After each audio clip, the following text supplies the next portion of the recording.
السلام عليكم ورحمة الله وبركاته. أخباركم يا جماعة؟ يا رب تكونوا بخير. النهاردة الفيديو معلش هيبقى صعب شوية.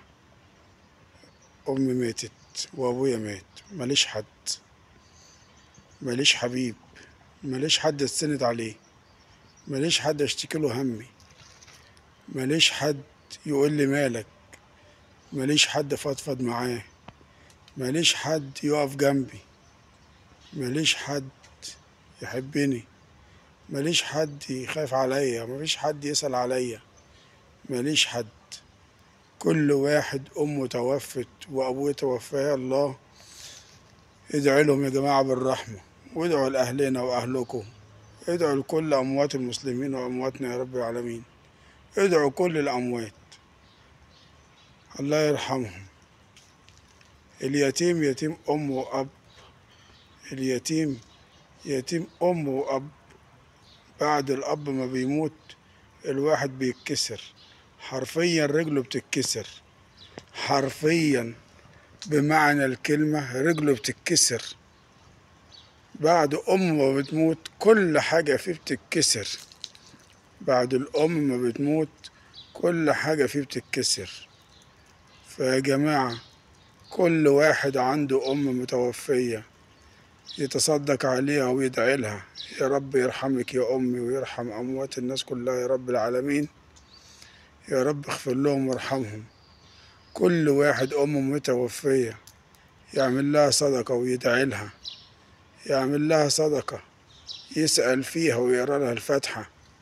يا جماعة بالله عليكم كل واحد عنده أم لسه عايشة وموجودة معاه يبوس رجليها ويشبع منها، يشبع منها على قد ما يقدر، يشبع منها ما يسيبش لحظة إلا لما يراضيها، علشان تموت راضية عليه وعلشان خاطر يعيش بقية عمره مرتاح. ده إذا عرف يعيش يعني.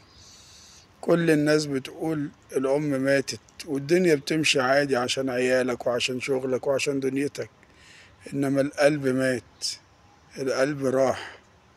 من بعد موت الأم القلب بيقف، مفيش حاجة تاني خالص بتستاهل، مفيش لي حاجة ليها طعم، مفيش حاجة ليها أهمية، مفيش حاجة أصلا مستاهلة إن الواحد يعيش عشانها أو يعمل أي حاجة عشانها. لا حول ولا قوة إلا بالله. أمي ماتت ولا إله إلا الله. يا رب يرحمك يا أمي ويرحم أمواتنا كلهم يا رب العالمين. لا حول ولا قوة إلا بالله. يا جماعة بوصيكوا على أمهاتكم، بوصيكوا كل واحد عنده أم لسه عايشة يجري عليها ويسأل عليها ويتصل بيها ويشوفها. ملكش دعوة بمراتك، ملكش دعوة بعيالك.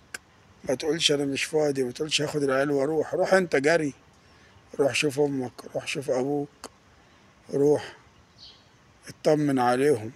هم اللي باقيين لك، إذا كانوا حيين أو ميتين هم اللي باقيين لك. لو هم عايشين فباقيين لك عشان أنت بتبقى مرتاح القلب ومطمن، ولو ماتوا دعواتهم بتفضلك. لا إله إلا الله ولا حول ولا قوة إلا بالله. يا جماعة كل واحد عنده أم يجري عليها دلوقتي، دلوقتي اتصل بأمك، ريح قلبك. مش هتريح قلبها هي، لا أنت هتريح قلبك أنت وهتريح دماغك أنت، أنت نفسيتك هتبقى مرتاح. اتصل بأمك وأبوك واطمن عليهم، اتصل بأمك وأبوك وريح عليهم. لازم معلش يعني أنا الكلام عند النقطة دي أنتوا عارفين يعني صعب شوية، فسامحوني سامحوني.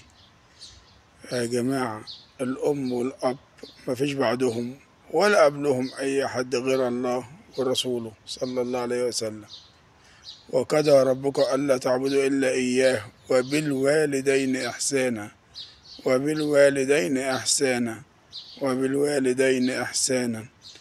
أختم بكلامي بالآية الكريمة ديت، والسلام عليكم ورحمة الله وبركاته. لا حول ولا قوة إلا بالله.